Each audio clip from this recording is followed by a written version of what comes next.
Good evening. Here's the latest weather forecast. The Philippines remained bagyo-free the last weekend of October. Pagasa's weather forecast states two weather system is prevailing in the country. This includes the intertropical convergence zone affecting Mindanao and the northeast monsoon reaching the extreme northern Luzon. In the following hours, expect light to moderate rains over Mindanao as the regions of Cagayan Valley, Ilocos, and Cordillera will expect isolated light rains. Here in Metro Manila and the remaining parts of the country can expect fair weather conditions apart from localized thunderstorms. Meanwhile, in the latest weekly outlook of the Weather Bureau, said weather conditions will remain the same tomorrow, Saturday. We have the intertropical convergence zone in Mindanao and the northeast monsoon over Cagayan Valley, Cordillera, and Ilocos regions. In Metro Manila and the remaining parts of the country can expect fair weather conditions. By Sunday, the northern regions of Ilocos, Cordillera, and Cagayan Valley will still experience isolated light rains as Bicol region, Eastern Visayas, and Mindanao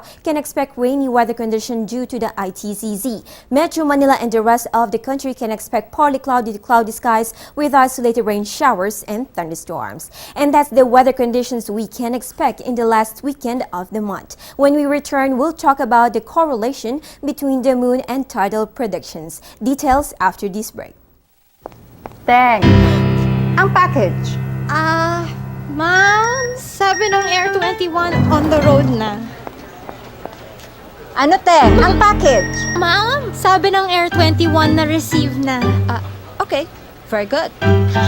Basta padala, sagot ka ng Air 21. May real-time delivery updates via text para worry-free ka. Teng, ang package, napadala mo na? Yes, ma'am. Sa Air 21. Sa Air 21, sagot ko, padala mo!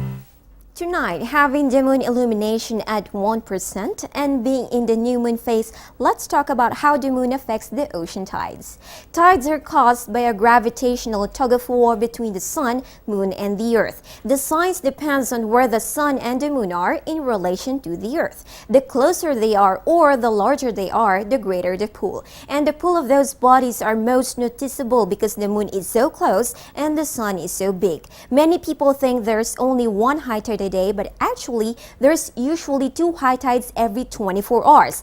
High tide is defined as having 2 points in a day when the ocean's level is highest, and low tide is its opposite. And then we have two more terms to consider, the spring tides and the neap tides. When the sun and moon are aligned, we have very high or very low tides, which we call the spring tides, though they have nothing to do with the season. This usually occurs during the full moon and new moon phases. However, when the sun and moon are not aligned, they're at right angles or perpendicular to one another with respect to the earth, it results to especially weak tides, and it occurs during the quarter moon phases. And that is how the sun and the moon especially affect how high or how low our ocean tides will be in a monthly course.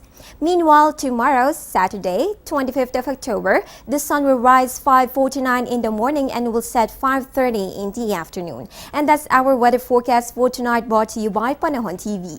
Be sure to like us on Facebook and follow us on Twitter at Panahon TV. And join us tomorrow at 5 in the morning as we deliver the latest weather information right here from Pagasa. This has been your weather girl, April Enerio. Good evening.